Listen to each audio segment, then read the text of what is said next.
warahmatullahi wabarakatuh. Selamat pagi dan salam sejahtera untuk kita semua. Perkenalkan, nama saya Muhammad Reza Kusman STMD.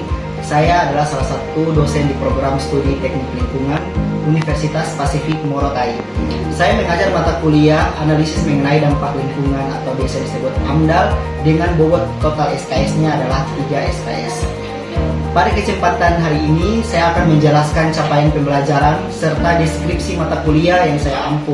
Pertama-tama, di mana capaian mata kuliah AMDAL ini, mahasiswa mampu menjelaskan tentang pengertian, proses, dan manfaat AMDAL bagi kegiatan pembangunan yang ada di Indonesia.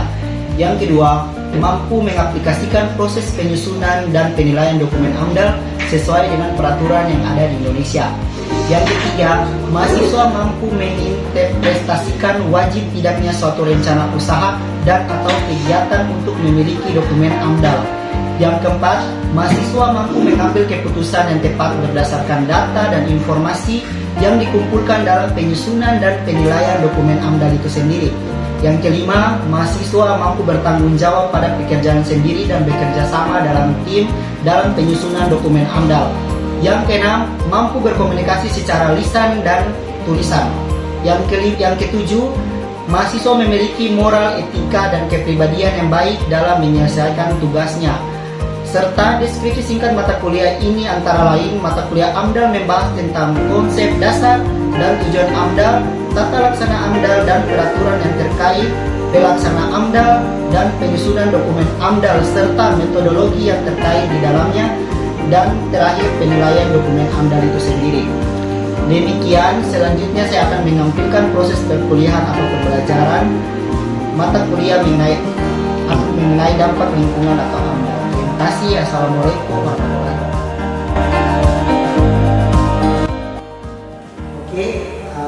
Assalamualaikum warahmatullahi wabarakatuh dan selamat siang untuk kita semua. Waalaikumsalam warahmatullahi wabarakatuh.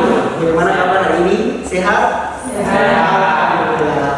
Oke, di siang hari ini kita akan masuk ke materi pertama kita, di mana mahasiswa wajib mengetahui apa yang dimaksud tentang AMDAL, proses dan manfaat tentang AMDAL itu sendiri.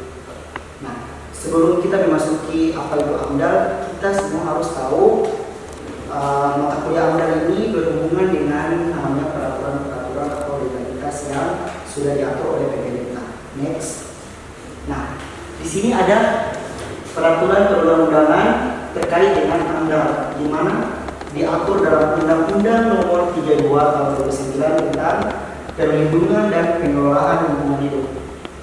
Yang berikut Undang-Undang Nomor 41 Tahun 1999 tentang kehutanan, Undang-Undang Nomor 18 Tahun 2008 tentang pengelolaan sampah, Undang-Undang Nomor 37 Tahun 2014 tentang konservasi tanah dan air, serta Undang-Undang Nomor 26 Tahun 2007 tentang perindustrian dan penataan ruang. Nah, selain itu diatur juga dalam Permen LH atau Peraturan Menteri Lingkungan Hidup, di mana Permen LH Nomor 5 Tahun 2012 tentang jenis kegiatan yang wajib AMDAL, serta Permen LH Nomor P102 Kemenh Section tentang pedoman penyusunan dokumen lingkungan hidup bagi usaha yang sudah memilikinya, pembagian jenis usaha dan atau kegiatan berdasarkan dokumen lingkungan Indonesia yang diatur dalam Undang-Undang Nomor 23 Tahun 2009. Di mana yang pertama itu ada namanya usaha dan atau kegiatan wajib AMDAL. Itu diatur dalam pasal 22, 23 Undang-Undang Nomor 23 Tahun 2009. Itu adalah berupa dokumen. Yang pertama dokumen AMDAL. Yang kedua, usaha dan atau kegiatan wajib UKL yang diatur juga dalam pasal nomor 34 tahun 2009. Undang-Undang pasal 34 Undang-Undang 32 tahun 2009. Yang terakhir adalah dokumen SPPL. Dan ia berdampak penting serta kegiatan usaha makro dan mikro. Nah, sekarang kita masuk ke pengertian apa sih AMDAL itu. Nah, AMDAL itu adalah kajian mengenai dampak penting dan usaha atau kegiatan yang direncanakan pada lingkungan hidup yang diperlukan bagi proses pengambilan keputusan tentang penyelenggaraan usaha dan atau kegiatan. Teman-teman di sini ada yang tahu sebelum kita lebih lanjut, ada yang tahu tidak AMDAL itu apa? Ada yang bisa? Coba yang di depan bisa? Suatu dokumen. Apa? Ada yang tahu tidak? Dokumen apa itu AMDAL? Ada suatu dokumen untuk dalam suatu dokumen untuk suatu dokumen perizinan untuk membangun suatu bangunan. Oke, ada yang lain? AMDAL itu pada dasarnya sebuah kajian ilmiah. Jadi kenapa saya selalu mengatakan bahwa AMDAL itu kajian ilmiah atau dokumen ilmiah yang terdiri dari 3 dokumen. Jadi dokumen kerangka acuan, AMDAL, dan RKL.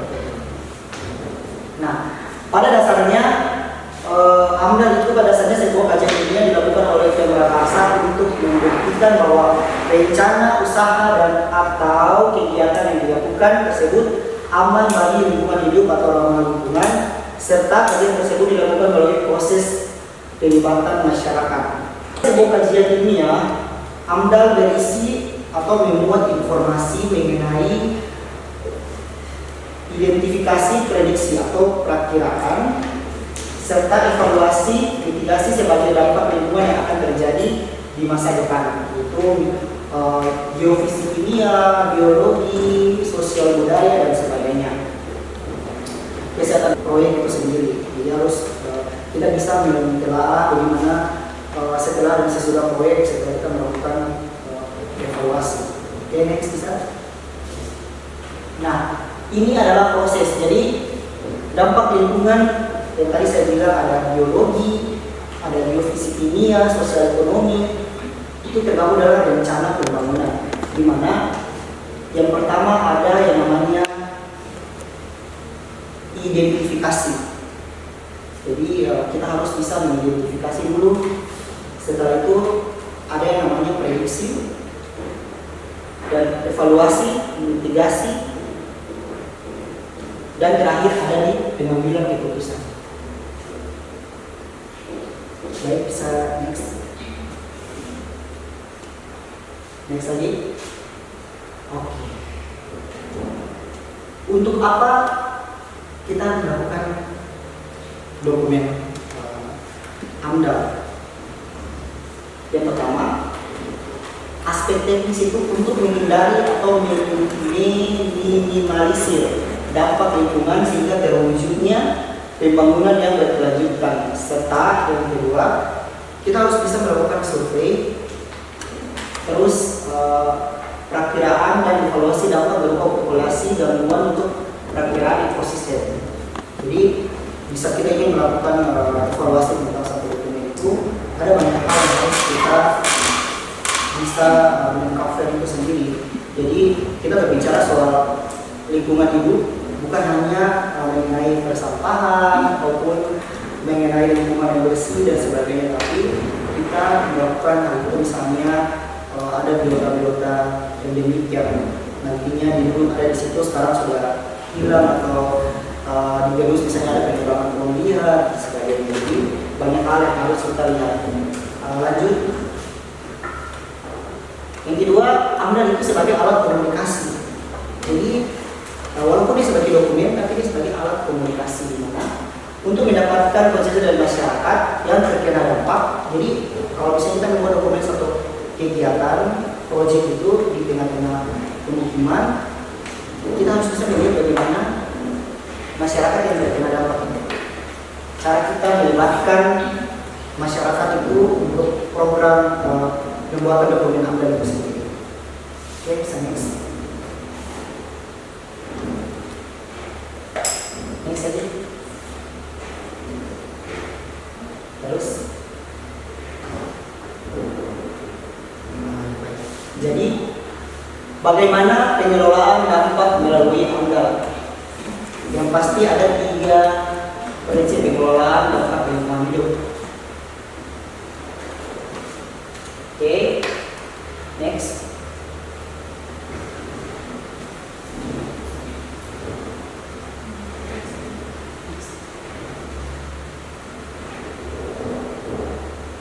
Oke, ini adalah prinsip-prinsip AMDAL yang harus teman-teman semua ketahui. Yang pertama, AMDAL bagian integral dari studi kelayakan kegiatan pembangunan. Itu yang pertama. Jadi, di mana AMDAL itu bagian dari integral dalam studi kelayakan kegiatan pembangunan. Yang kedua, AMDAL itu bertujuan menjaga keserasian hubungan antara kegiatan agar dampak dapat diperkirakan sejak awal perencanaan pembuatan dokumen itu sendiri. Jadi awalnya bagaimana, jadi harus terus survei dulu dan sebagainya. Berikut, AMDAL berfokus pada analisis potensi masalah. Yang pertama, potensi konflik, kendala sumber daya alam, pengaruh kegiatan sekitar terhadap proyek yang nanti mau dilakukan. Dan yang terakhir, dengan AMDAL, Pemrakarsa dapat menjamin bahwa proyeknya itu bermanfaat bagi masyarakat dan aman terhadap lingkungan sekitar atau lingkungan hidup. Jadi, kalau misalnya teman-teman ingin membuat satu dokumen seperti dokumen lingkungan apa saja, misalnya UKL, UPL atau STPL ataupun dokumen-dokumen yang menyangkut tentang dokumen lingkungan dan audit, teman-teman harus memikirkan prinsip-prinsip dasarnya ini ada. Lanjut. Ini ada berikut ada rencana kegiatan, nanti bisa dilihat di nanti saya sediakan slide untuk teman-teman sekalian bisa mereviewnya. Lanjut. Pentingnya AMDAL. Jadi dokumen AMDAL ini pentingnya bagi yang pertama bermanfaat bagi pemerintah, Pemrakarsa dan masyarakat serta stakeholder lainnya. Jadi sangat penting sebelum kita melakukan satu kegiatan proyek untuk membuat dokumen AMDAL, kita harus perhatikan prinsip-prinsip yang tadi. Yang pertama, pentingnya AMDAL itu dia bisa melindungi lingkungan sekitar, terus itu memastikan pemanfaatan sumber daya alam secara efisien dan sebagainya.